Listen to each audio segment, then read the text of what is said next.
For over 20 years, the Battlefield franchise has captivated the gaming world. Critical to its success is the more than 100 multiplayer levels which remain towering examples of nostalgia, quality, and unique design. With so many to experience, the maps of the Battlefield series keep that enduring legacy alive. This is their incredible story.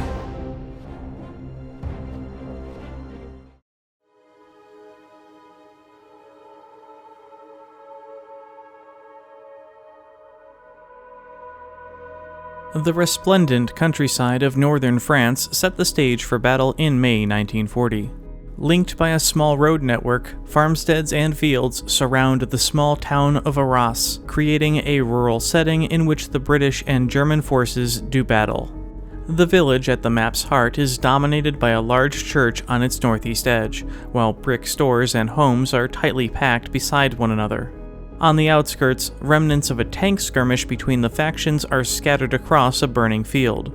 This represents the only indication of hostilities, as the rest of this community remains unscarred.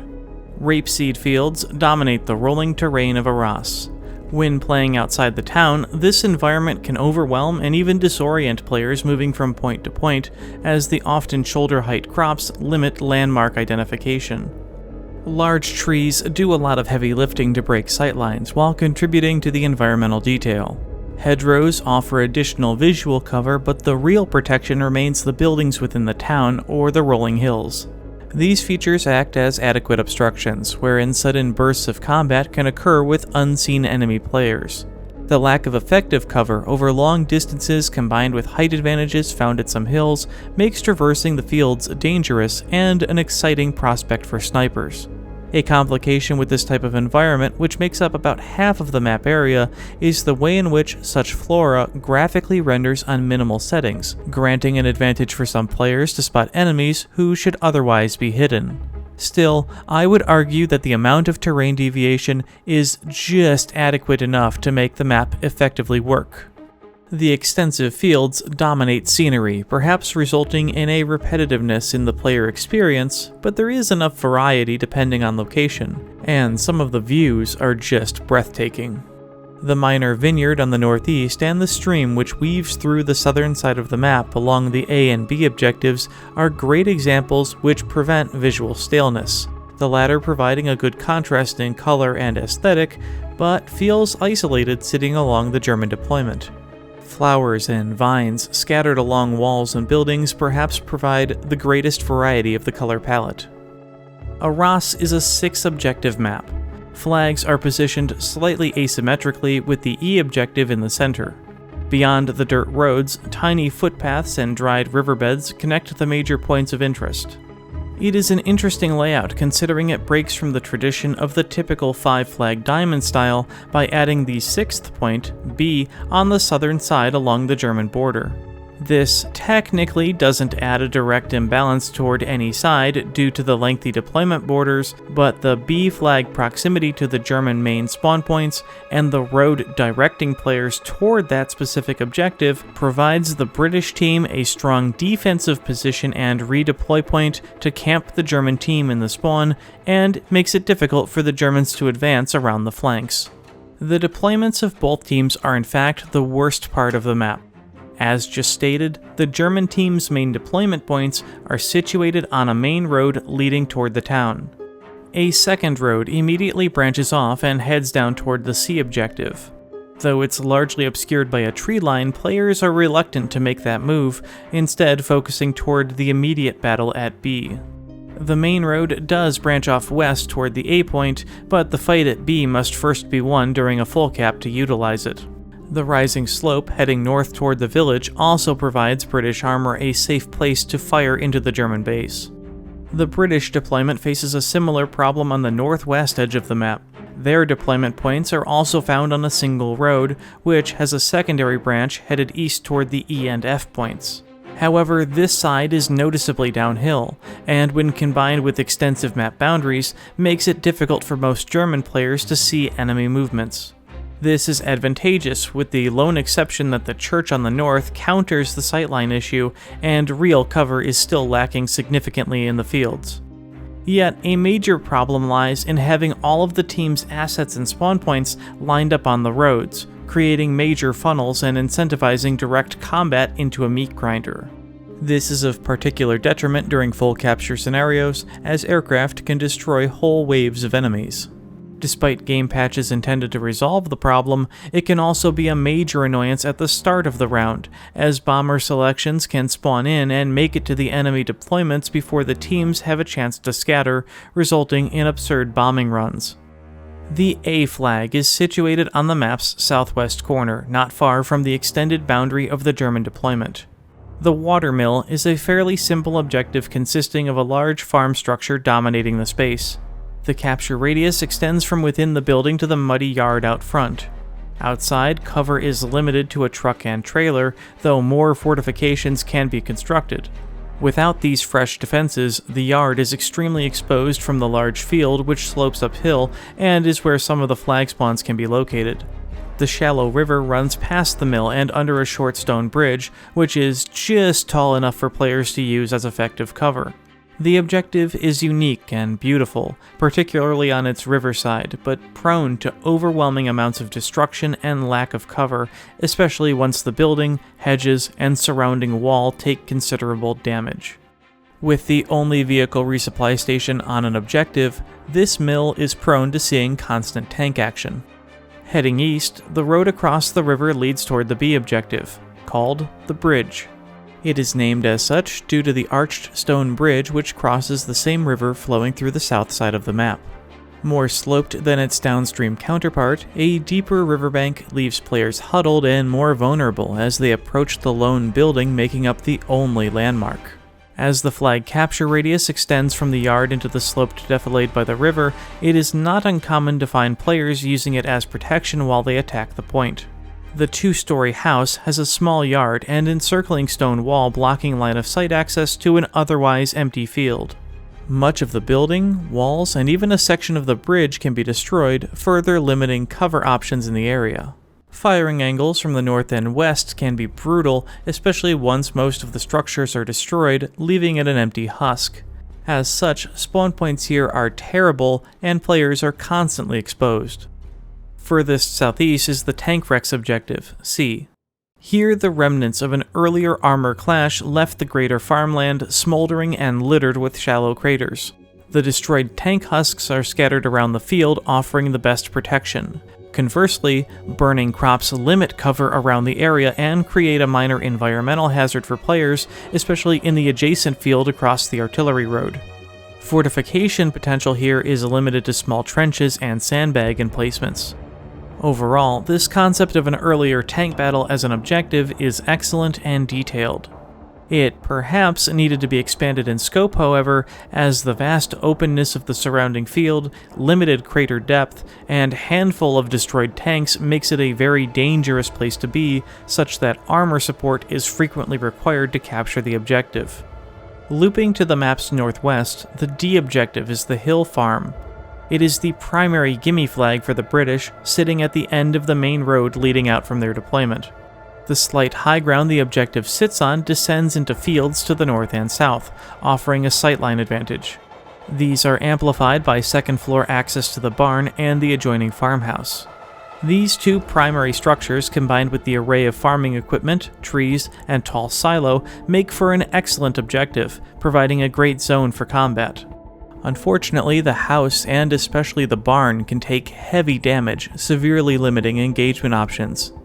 The sightline blocks and nearby rape field largely obscure surrounding spawn points, giving players the best chance to approach the point. Leaving the objective to travel east or south can still be dangerous given the flatter terrain. A bit southeast from the hill farm and positioned at the map's absolute midpoint, the E objective is the aptly named Village Center. Here, tightly packed houses and storefronts line the major roads leading through it. Stone walls, barns, and sheds lie within and around the town, creating additional destructive elements, long-range sightline blocks, protected spawn points, and the foremost close-quarters infantry combat zone on the map. Side streets and dirt alleys mingle between the buildings, and short stairs traverse tiered elevation changes. Though multiple floors can be found within each structure providing hiding spaces and firing angles, these can be blown open to reveal occupants inside. Just north of the plaza, which makes up most of the objective radius, a large stone church sits on a raised hill and dominates the landscape. Accessible from 2 main entrances and a handful of windows, it nevertheless provides a powerful defensive structure capable of protecting a squad for lengthy periods. A spiral staircase inside leads to a platform and ladder, which then proceeds to the church bell tower. Players can jump out of the tower onto the church roof and use the slanted construction for cover. These high positions grant advantageous sightlines over much of the map, but are predictable and fairly exposed, balancing out their utility. Additionally, the bell tower can be destroyed after heavy fire, eliminating the ladder to the top. The E objective itself may sit on the northern corner, but the scale of the town is truly what elevates the map's potential from average to great. The intensity of the urban combat is unparalleled from the other areas. Vehicles struggle among the confines of the streets, and enemies lurk behind corners, walls, and on rooftops, making the game audio and footstep sounds critical. And even though the village can sustain immense damage, most structures are not fully destructible, leaving the foundations in place for continual cover throughout a round. Past the church to the northeast of the village and on the other side of the vineyard, a stone wall surrounds a cluster of 3 buildings, 2 houses and a barn. One would almost expect an objective to be here at this location given the substantial amount of cover available. However, the F objective lies further east, outside of these structures entirely. Appropriately called the East Fields, this objective is exactly that. The flagpole sits close to the center of the blooming adjacent field. Its radius is considerable, comprising most of the field and the rocky hill nearby. Aside from a few of these boulders, cover is essentially non-existent unless you count the lone red tractor nearby. Local spawn point quality is subsequently extremely poor. This does make the flag advantageous for vehicles and heavy armor rolling up from the tank wrecks to the south, but also to players preferring to hide and camp in the fields and barn windows. Fortification potential here is limited, consisting mostly of 2 trench lines near the flag. These sparse features ultimately make the East Field, along with the bridge flag, the worst objectives on Arras. Arras features a vehicle count of 2 tanks and 2 aircraft with variable options owing to the selection system of Battlefield 5. Due to vehicle attrition, ground armor struggles with direct pushes toward the gimme flags, and it is more effective to use them to break out along the flanks. Balance between the armor works extremely well given the 2 per team and the map scale. Infantry are rarely overwhelmed by them. Resupply stations can be found at the A flag and on the road near the C and F points. As such, it is common to encounter armor at any time, but quite easy to deny or counter them while they seek to reload and repair. The open fields tends to punish heavier tank classes, as AT rockets can be fired from significant ranges or from the cover of trees or crops. Aircraft generally have a more difficult time on Arras. Even though no stationary AA emplacements sit on the objectives, 2 can be found on the deployment roads. One of these can be attached to ground vehicles and towed elsewhere on the map, but usually the smaller scale and extensive range of the guns can take down enemy planes well across the playable area. As long as they are consistently manned, they can present a problem for all but the most effective rocket-wielding pilots. A set of other game modes was available for Arras, and each worked particularly well. Both Breakthrough and Rush, the latter of which was set in Day 3 of Grand Operations, found the German team advancing on the town from the east. Each mode began outside the town in the hedgerows, with the British having a few extra defensive cannons. They then proceed to battle into the village and through 2 sectors before swinging north to the farm. Both modes took advantage of the excellent terrain and urban detail. Pathing options were good, and it largely eliminated the areas of minimal cover. Arras was also one of the few maps to feature the Outpost game mode, in which players fought to build radio towers needed to score whilst simultaneously trying to destroy the enemy towers. When compared to the rest of Battlefield 5's launch multiplayer levels, Arras tends to be a standout in quality and popularity, and it has been so since the game's release. The unique aesthetic of the environment and combined arms contributes to this, even if it sometimes feels like the overall team balance can get lopsided quickly. the scale of the map works well for Battlefield 5. Objectives are close enough for infantry to quickly rotate, and with the sluggishness of the ground armor design, these short distances allow enough vehicle interaction to keep the World War II immersion flowing. Perhaps the map does have a minor terrain issue here and there, or a few excessive sightlines and a lack of adequate cover. Even some of the objectives have limited detail and scope, resulting in some poor spawn locations. There is a strong argument to be made that some of the objectives, like A, B, and F, should have actually started the round with their fortifications pre-built. The most glaring problem might be the minimalist design of each deployment owing to short base-camped games, but players seem to take it in stride given its other positive attributes.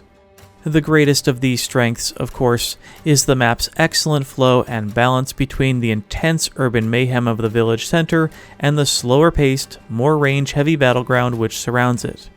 It offers a plethora of gameplay styles and opportunities, allowing for unique experiences. Vehicles are powerful, counterable, and are largely avoidable if the player chooses to use the environment effectively. Occasionally overdone on smaller objectives, destruction is nevertheless on full display every round. It is truthfully a level held together by the sheer strength of its terrain deviation and bolstered by the mechanics of the fortification system, without which it would crumble. And of course, aesthetically, Arras delivers an exemplary performance, pushing the Battlefield 1 boundaries of the French countryside, creating believable scenes of everyday life, whilst simultaneously adding greater art detail and texture to provide one of the most immersive landscapes in Battlefield 5. Arras is a proving ground of individual player potential, combat style, and sandbox capability, and though flawed, makes the most of the game to provide a definitive Battlefield adventure.